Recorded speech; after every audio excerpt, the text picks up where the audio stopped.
하나님의 교회를 기쁨으로 메고라는 제목으로 하나님의 말씀의 은혜를 받기를 원합니다.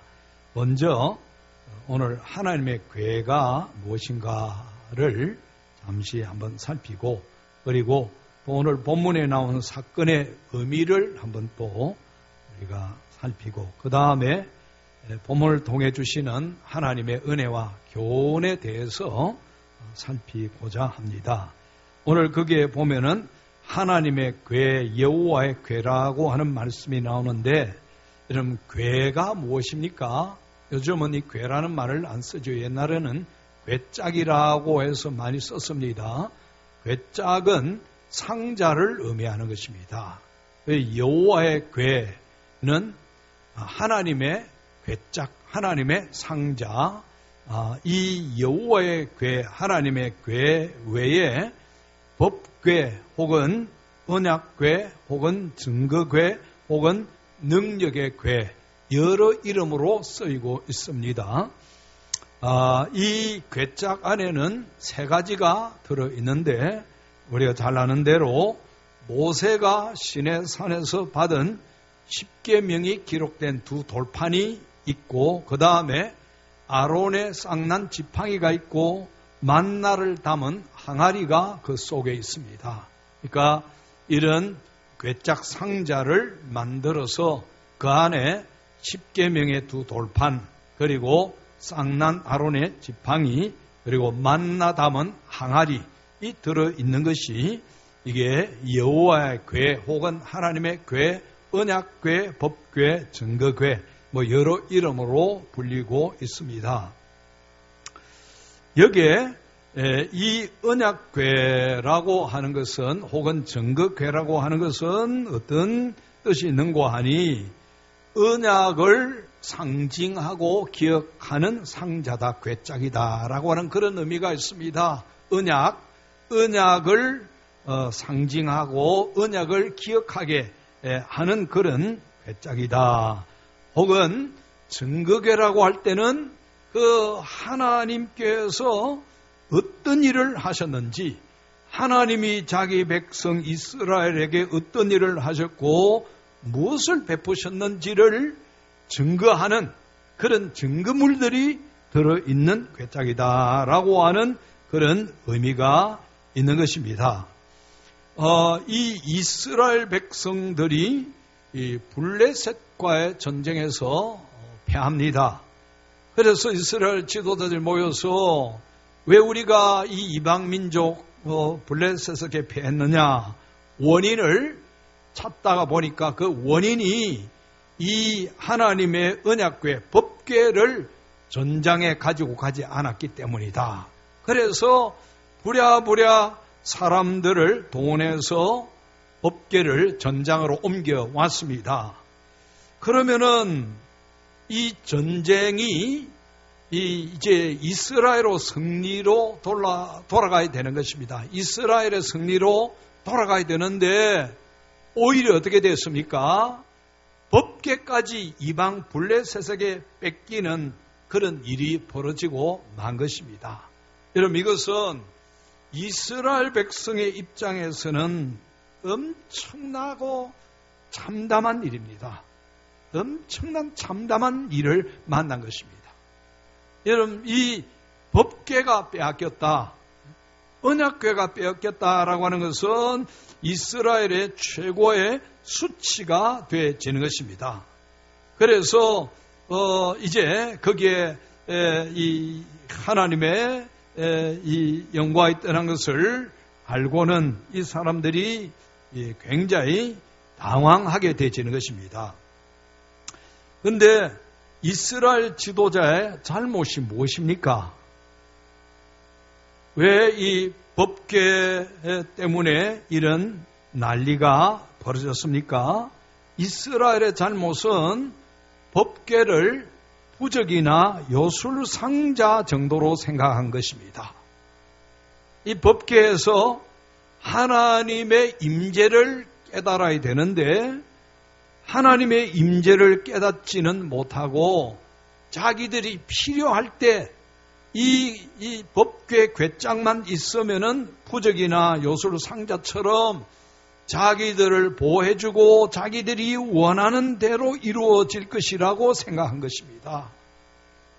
여러분이 법궤와 언약궤를 주신 것은 이 법궤를 통해서 살아계신 하나님을 깨닫도록 하나님이 자기들을 위해서 어떤 일을 행하셨는지를 보고 그 하나님을 사랑하고 그 하나님의 통치를 받고 그 하나님의 인도하심을 받아야 되는 것입니다. 애굽에서 그들을 구원해 주셔서 젖과 꿀이 흐르는 가나안 땅에 들어오도록 하나님이 은혜 베풀어 주셨는데 그 증거가 이 궤 안에 다 들어 있습니다. 그리고 하나님은 영원토록 그들을 인도하시겠다고 언약을 맺어 주셨습니다. 너희는 내 백성이고 나는 너희를 끝까지 책임지겠다라고 하신 언약이 증거되는 그런 상자인 것입니다. 그렇기 때문에 이스라엘 백성들은 이 상자를 그 성소의 가장 중심에 모셨습니다. 그리고 그 하나님의 임재를 깨닫고 하나님을 사랑하고 하나님의 말씀에 순종하고 하나님의 다스림을 받아야 되는데 이스라엘은 그렇지 않았습니다. 하나님의 은혜를 잊어버렸고 하나님 사랑하는 것도 잊어버렸습니다. 말씀에 순종도 없습니다. 불의한 일, 부정한 일, 온갖 죄를 범하면서도 필요하고 다급하니까 뭘 찾았습니까? 법궤를 찾았습니다. 하나님이 기뻐하신 일이 아니라는 이야기입니다. 여러분 우리가 잘 깨달아야 되는 것입니다. 하나님은 전능하시고 살아계신 우리 아버지십니다. 우리를 당신의 자녀 삼아주셨고 구원해 주셨을 뿐만 아니라 우리의 영혼을 보장해 주셨습니다. 언약으로 약속해 주셨습니다. 대신에 우리는 어떻게 해야 됩니까? 그 하나님을 사랑하고 그 하나님의 말씀에 순종하고 그 하나님의 통치를 받고 인도하심을 받아야 되는 것입니다. 그런데 우리가 자칫 잘못하면은 이런 것은 없어지고 필요하면은 하나님 찾는 것, 이스라엘이 법궤 찾듯이 전쟁에 어려움이 오니까 법궤 찾듯이 무슨 사업에 직장에 어려운 일이 있으니까 법궤 찾듯이 하나님을 찾으면은 안 된다는 이야기입니다. 물론 그때라도 하나님을 찾는 것은 대단히 좋은 일입니다. 그러나 더 좋은 일은 평소에 하나님을 찾고 하나님의 다스림을 받고 하나님의 인도하심을 받고 하나님을 사랑하고 말씀에 순종하는 것입니다. 이것이 하나님이 우리에게 원하시고 바라는 일입니다. 블레셋도 다를 바가 없습니다. 이 블레셋은 이스라엘의 이야기를 아마 많이 들었을 것입니다. 왜 그런가 하니 이 이스라엘은 그 당시 최고의 제국인 애굽을 탈출을 해서 이제 그 광야길을 지나서 젖과 꿀이 흐르는 가나안 땅에 입성했기 때문에 그렇습니다. 그냥 되지는 일이 아닙니다. 엄청난 이건 역사인 것입니다. 그런데 이 블레셋 사람들이 이 이스라엘의 그 이야기를 듣고는 저 사람들은 약한 민족이고 소수민족이고 그리고 그들에게는 대단한 군대라든지 무기라고 하는 게 없는데도 불구하고 무슨 능력이 있어서 어떤 효험이 있어서 저렇게 애굽에 탈출하고 가나안까지 들어왔는가. 자기들이 가만히 생각해 보니까 이스라엘 사람들이 가진 법궤 때문이라고 생각한 것입니다. 그래서 그 법궤를 빼앗아 가지고 자기들이 믿는 다곤이라고 하는 신전에다가 그 다곤 신상 옆에 법궤를 갖다 두었습니다. 그랬더니 어떤 일들이 일어났습니까? 5장 2절을 한번 보십시다. 5장 2절. 5장 2절 블레셋 사람들이 하나님의 궤를 가지고 다곤의 신전에 들어가서 다곤 곁에 두었더니 아스돗 사람들이 이튿날 일찍 일어나 본즉 다곤이 여호와 궤 앞에서 엎드려져 그 얼굴이 어디에 됐다고요?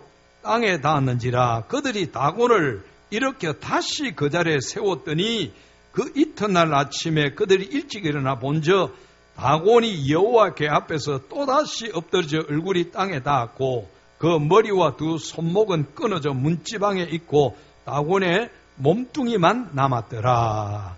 완전히 이 다곤 신상이 박살이 나버린 것입니다. 완전히 박살이 나버린 것입니다.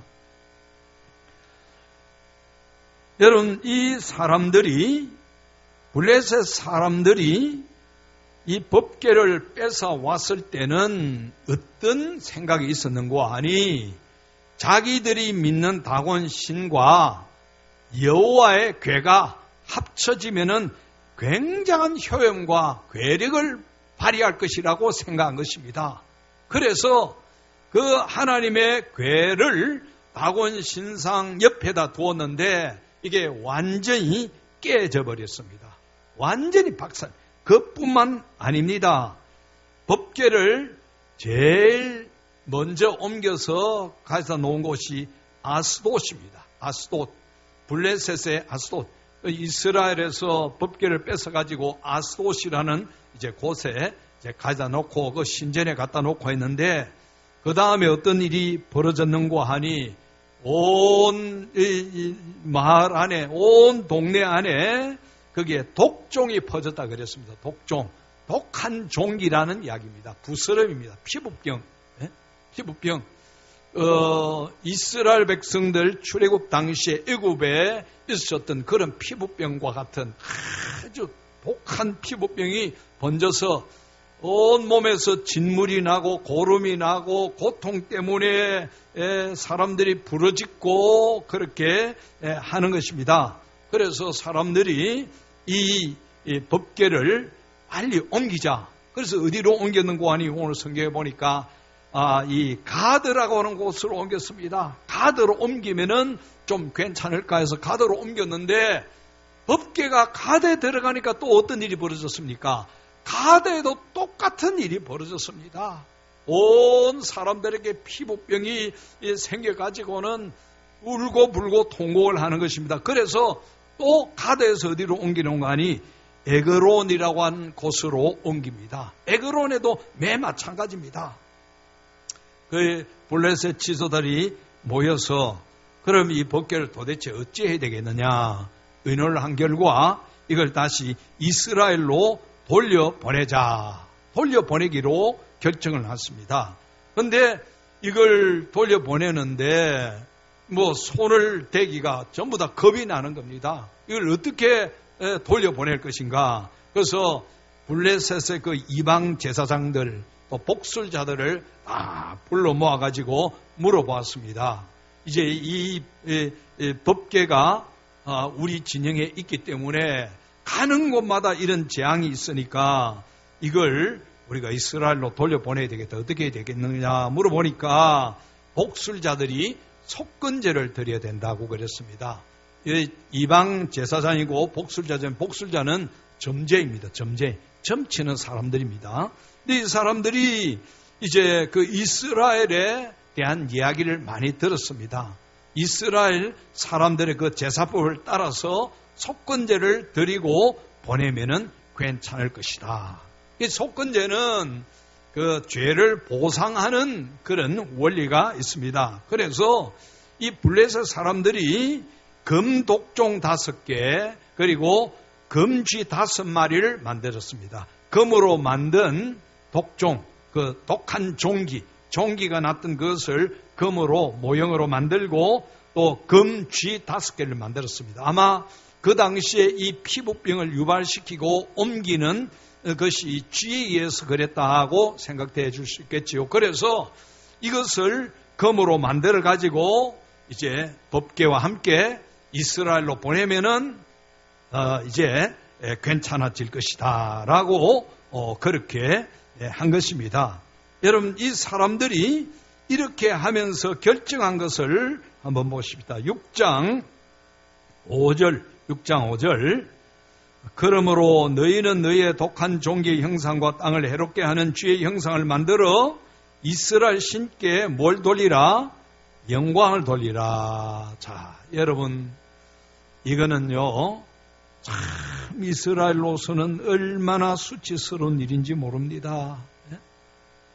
하나님의 영광을 위하여 부름을 받고 택함을 받은 이 이스라엘이 하나님께 영광 돌리지 못하니까 이방인들을 통해서 하나님께 영광 돌리라는 소리를 하는 것입니다. 여러분, 이 시대를 여러분 잘 분별하시기를 주의 이름으로 축원합니다. 지금은 말세지말입니다. 말세지말. 언제 주님의 재림이 이루어질는지 성경의 예언대로 하면은 오늘 재림하실지 내일 재림하실지 우리가 아무도 알 수가 없습니다. 세상은 너무 악합니다. 하나님의 영광이 떠났습니다. 여러분, 이스라엘이 궤를 뺏길 때 하나님의 영광이 떠났다 그랬습니다. 4장 22절 한번 보십시다. 4장 22절 또 이러기를 하나님의 궤를 빼앗겼으므로 영광이 이스라엘에게서 떠났다. 네? 여러분, 성도들에게는 하나님의 영광이 있어야 됩니다. 교회는 하나님의 영광이 있어야 됩니다. 근데 이 시대는 그 영광이 떠났다고 볼 수 있습니다. 그리스도인에게 있어서 가장 불행한 것은 하나님의 영광이 떠난 것입니다. 우리에게서 하나님의 영광이 떠나버리면은 우리는 아무것도 아닙니다. 교회도 여러분 매 마찬가지입니다. 교회 하나님의 영광이 떠나면은 교회는 더 이상 하나님의 교회가 아닙니다. 이걸 우리가 깊이 생각해야 되는 것입니다. 그래서 이 법궤를 옮기기 위해서 블레셋 사람들은 어떻게 하는가 하니 전나는 암소 2마리를 끌어다가 거기에 수레를 메우고 그 위에다가 법궤와 그리고 또 갈대 금독종 5개 금쥐 5마리를 실어서 같이 보내는 것입니다. 실어서 이제 보내는데 이스라엘 땅으로 이제 가게 되지면은 이 재앙이 멈추어질 것이다.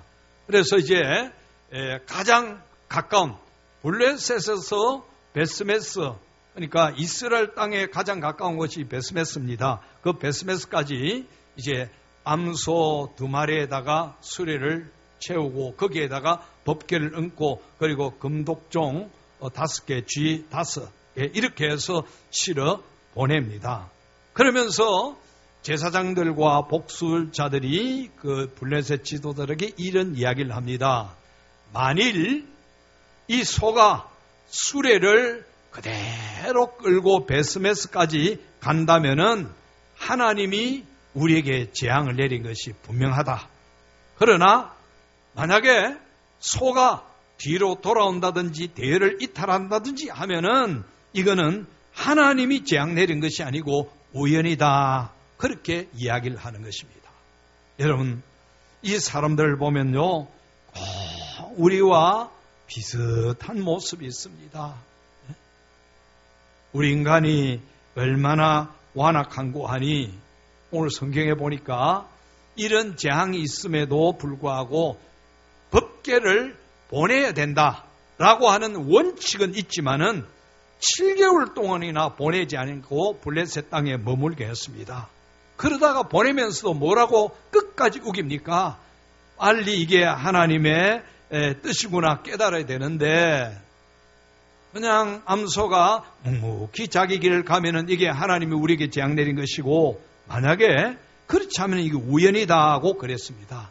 그런데 이 수레를 끌고 가는 암소가 어떻게 갔습니까? 6장 12절 한번 보십시다. 6장 12절 우리 다 같이 한번 읽습니다. 시작. 함소가 베스메스 길로 바로 행하여 대로로 가며 갈대 울고 좌우로 치우치지 아니하였고 블레셋 방백들은 베스메스 경계선까지 따라가니라. 예. 소가 어떻게 했습니까? 예. 좌우도 돌아보지도 아니하고 치우치지도 아니하고 대로를 행하여 갔다고 그랬습니다. 갈 때 울고 갔다 그랬습니다. 여러분, 이 사건이 우리에게 주는 교훈과 은혜가 무엇입니까? 그리스도인들은 그리스도를 우리의 중심에 모시고 살아야 됩니다. 내 인생의 중심에 예수 그리스도를 모시고 살아야 됩니다. 원래 이 법궤와 언약궤는 광야 시대는 성소의 가장 중심 자리에 위치했습니다. 그래서 이 법궤가 언약궤가 인도하는 대로 따라갔습니다. 법궤 중심으로 생활했습니다. 법궤에서 하나님을 만났습니다. 법궤 앞에서 죄를 회개했습니다. 그런데 세월이 흐르면서 이 이스라엘 백성들은 법궤를 그들의 삶의 중앙에 모시지 못했습니다. 한쪽에 방치해뒀다가 필요하면 찾아서 끌고 오는 그런 형식이 되어버렸습니다. 오늘 하나님이 이 말씀을 통해서 우리에게 주신 은혜는 너희도 하나님을 그렇게 대하지 말아라. 너희는 어떻게 하라고 하십니까? 우리 인생의 가장 중심에 우리 주님 예수 그리스도를 모시고 살아야 되는 것입니다. 그래서 그분을 예배하고 그분을 섬기고 그분의 다스림 받고 그분의 말씀대로 살고 순종하는 그런 역사가 있어야 되는 것입니다. 이스라엘 백성들이 가나안 땅에 들어가서 이제 성전을 지어서 솔로몬 성전이죠. 성전을 지어서 언약궤를 모셨습니다. 그런데 솔로몬 성전이 무너지면서 언약궤가 없어졌습니다. 더 이상 언약궤는 없습니다. 이제는 하나님이 어떤 방식으로 당신의 임재와 당신이 자기 백성들을 통치하시고 다스리십니까?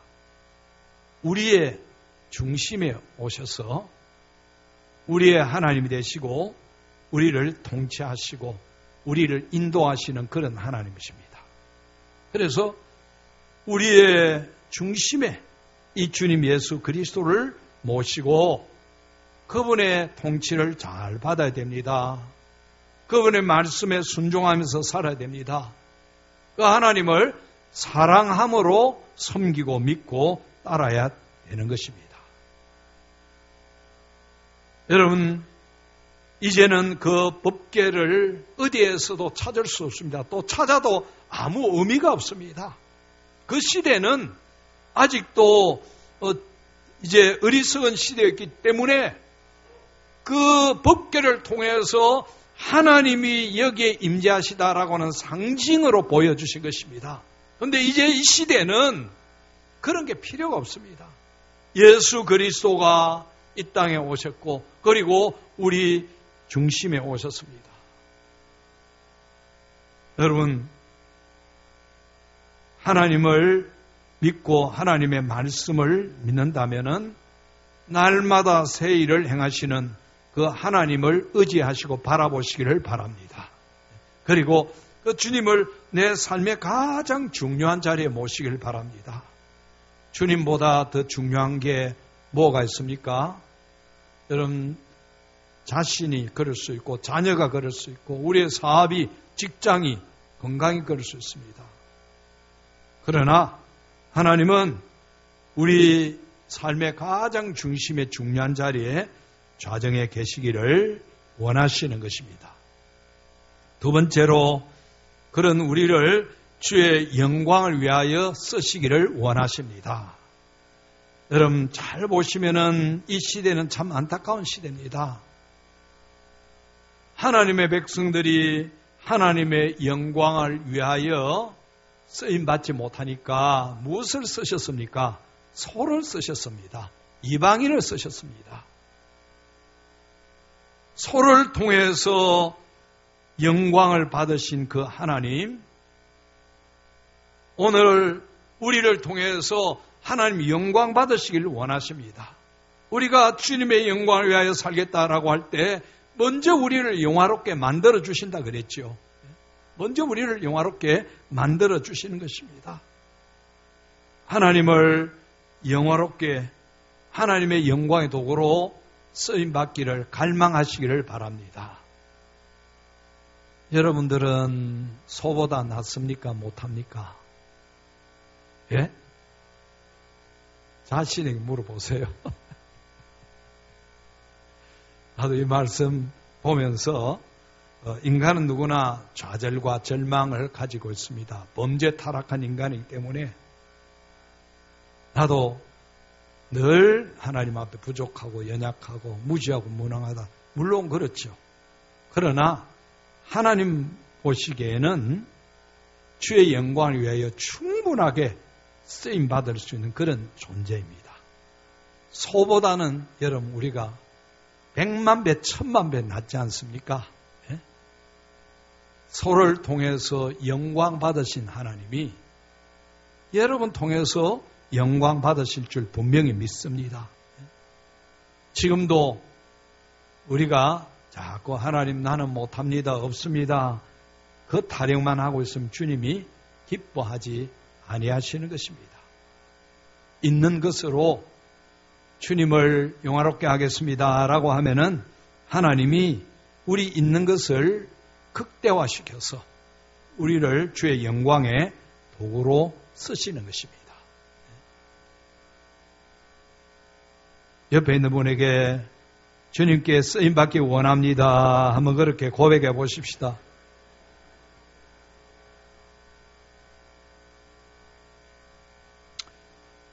여러분, 우리 자녀들이 나를 이처럼 무슨 보물 상자처럼 여긴다든지 요술 상자처럼 여기면은 얼마나 섭섭하겠습니까? 나이가 들수록 잘 찾지도 않고 부모 사랑하는 마음도 없고 순종하지도 않다가 필요하면 아빠 돈 필요합니다. 우리 사업 때문에 돈 필요하니까 돈 좀 보내주세요.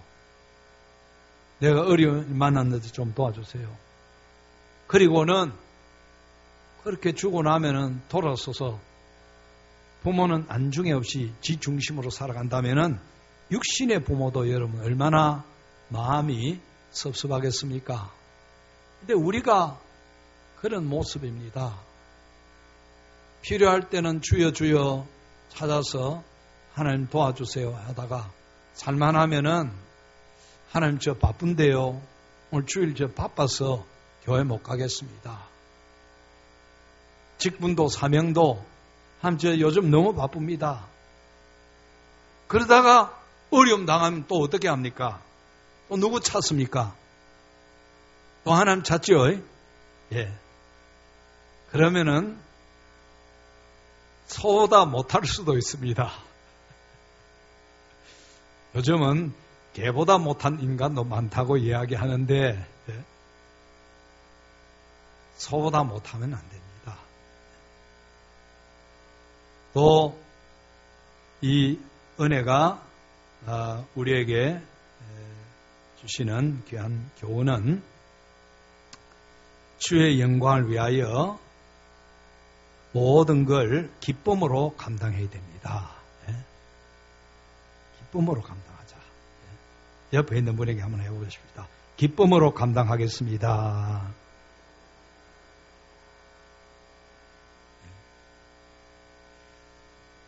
이 암소가 뭘 알겠습니까?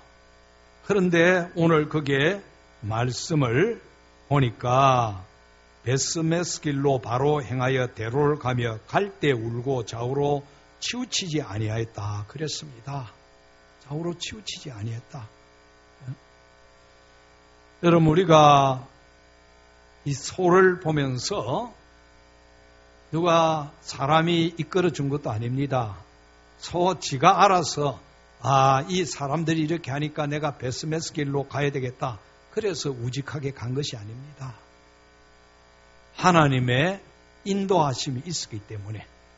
그 소를 이끄시니가 하나님 아니십니까?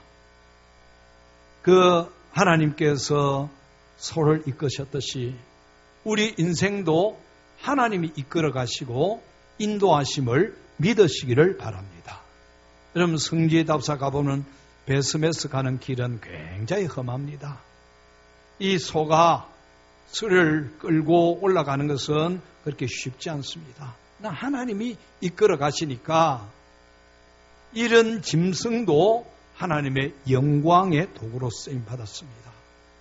그렇기 때문에 우리 가는 길은 하나님이 인도하심을 믿으시기를 바랍니다. 고난을 만나든지 역경을 만나든지 문제를 만나든지 어떤 경우를 만날지라도 내 인생을 이끌어 가시고 주관하신 이는 누구시라고요? 하나님이시라. 할렐루야. 이 믿음 가지고 여러분 기쁨으로 주신 모든 것 감당해야 되는 것입니다. 소가 궤를 싣고 가는 것은 짐을 싣고 가는 거 아닙니까? 여러분, 우리 인생에 짐 되는 것이 많이 있습니다. 하나님 섬기는 것 자체가 짐으로 여길 수가 있습니다. 주일에 교회 가는 게 짐 된다. 그런데 뭐 하라고 합니까? 직분까지 맡아서 봉사하라. 너무 짐 된다. 내가 짐을 지려고 하면은 실패합니다. 주님이 우리에게 그 짐을 실어 주셨을 때는 감당할 수 있도록 하나님이 은혜와 능력도 주신 줄로 믿습니다. 여러분, 이 암소는 어떤 암소입니까? 젖나는 암소, 새끼 딸린 암소라 그랬죠. 예? 소가 모성애가 가장 강하다고도 합니다. 그 음매 우는 젖 먹는 새끼를 두고 이 암소는 뒤돌아보지도 아니하고 베스메스 길로 갔다 그랬습니다. 여러분, 우리가 신앙생활을 할 때 하나님의 은혜가 안 되고 복이 안 되는 거 있으면은 가차없이 끊어버려야 되는 겁니다. 돌아보지 말아야 되는 겁니다. 그거 연연하고 이스라엘 백성들처럼 6년 7년 가면은 잃어버린 인생이 되고 마는 것입니다. 그 횟수만큼은 뒤에서 새끼가 울 때 이 소는 뒤돌아가고 싶은 마음이 얼마나 있겠습니까? 그러나 뒤돌아보지 아니하고 좌우로 치우치지도 아니하고 대를 향해서 베스메스로 갔다 그랬습니다. 우리에게 은혜가 안 되고 축복이 안 되는 것은 뭐든지 오늘 하나님 깨닫게 해주신 대로 끊을 때 하나님의 인도하심과 하나님의 역사가 있습니다. 그렇지 않으면은 인생을 내가 내짐지고 가려고 하는 것과 매 마찬가지입니다. 그럼 이 험난한 길 절대로 갈 수 없습니다. 하나님이 인도해 주셔야 되는 것입니다. 이 물의 소도 하나님이 인도하셨는데 주의 영광을 위해서 왜 우리를 인도하지 아니하시겠습니까? 특별히 하나님의 영광이 땅에 떨어진 이 시대에 우리가 주의 영광 외에 살려고 한다면 하나님이 너무너무 기뻐하실 것입니다. 여러분, 종종 말씀드립니다마는 이 시대는 나이 든 분들도 그렇습니다마는 우리 젊은 세대를 자녀를 위해서 기도 많이 하셔야 됩니다. 왜 그런가 하니 이 시대는요, 악한 사탄이 그리고 저 공산주의가 이단이 아이들의 혼까지 빼갑니다. 정신 다 빼가 버립니다. 그거 다 빼가고 껍데기만 남아 있으면 어떻게 합니까? 위에서 기도 많이 해줘야 되고 우리 젊은이들은 이런 시대인 줄 알고 하나님 중심 모시고 사는 이런 역사가 있어야 되는 것입니다. 여러분, 소는 우직함이 특징입니다. 우직하게. 기쁨으로 감당하는 것은 그냥 우직하게 하나님 섬기고 말씀대로 순종하고 사는 사람은 반드시 하나님의 은혜와 영광을 보게 되어지는 것입니다. 그래서 여러분, 하나님을 섬기는 것도 기쁨으로 섬겨야 됩니다. 이게 무거운 짐이다 생각하면은 하나님의 은혜가 없습니다. 하나님 앞에 예배 드리고도 또 드리고 싶고 늘 아쉬운 마음이, 갈망하는 마음이 우리 속에 그렇게 있어야 되는 것입니다. 하나님을 예배하고 또 예배하고 또 예배하고 주님의 말씀대로 사는 순종의 일에도 우리가 기쁨으로 감당해야 됩니다. 기쁨으로. 그리고 여러분, 직분을 짐으로 생각하지 마시고 기쁨으로 잘 메고 가시기를 주의 이름으로 축복합니다. 얼마나 영광스럽습니까? 네? 여러분, 우리가 대단해서 하나님 자녀 삼아 주신 거 아닙니다. 직분 주신 거 아닙니다. 우리 아니라도 하나님 쓰실 도구들이 너무너무 많습니다.